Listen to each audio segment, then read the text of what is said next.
The left doesn't have any intention of letting society return to normal. They never liked the old normal.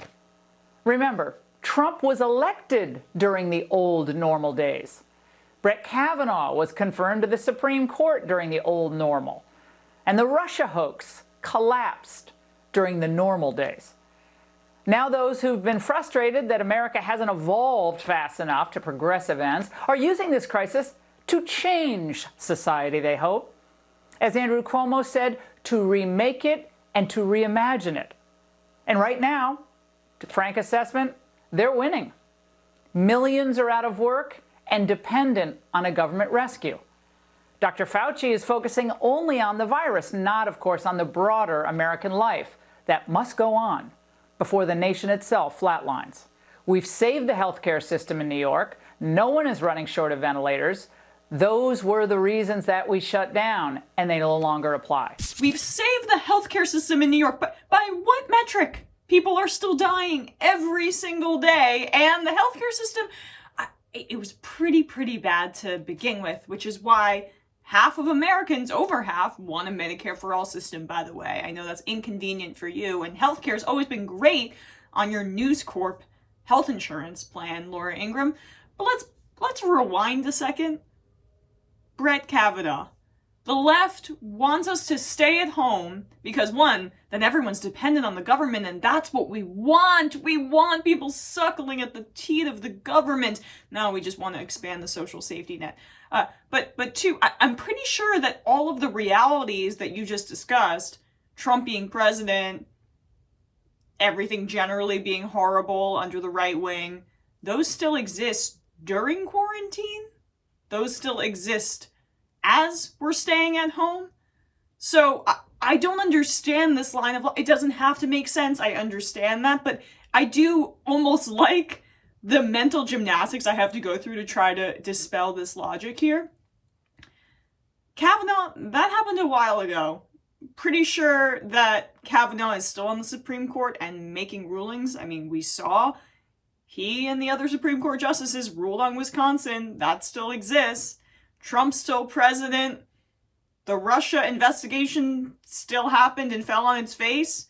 All of those realities that she's discussing are still very much realities as we're at home. That we just don't want more people to die.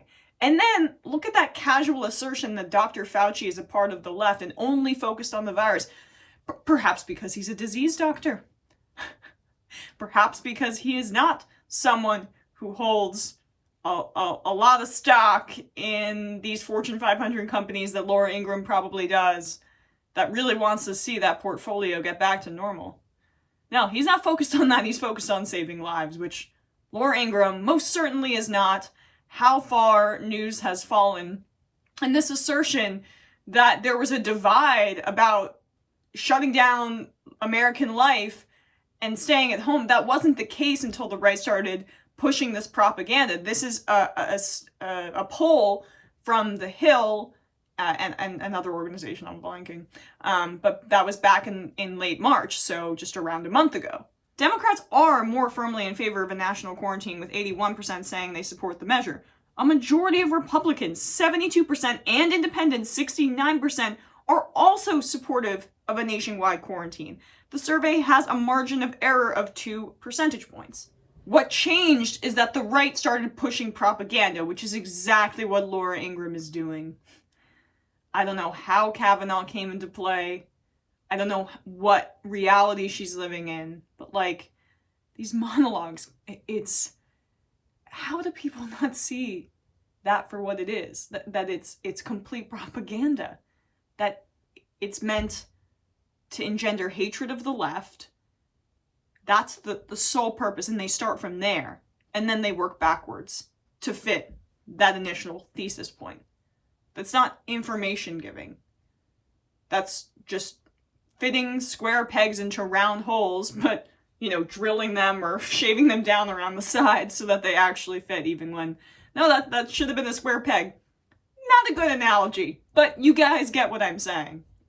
They start from where they want to go, and then they make every data point fit that conclusion. And like the 75-year-olds watching are like, it's the left because of Kavanaugh. That's why I can't go to Home Depot. You know, it might be because we don't want you to die.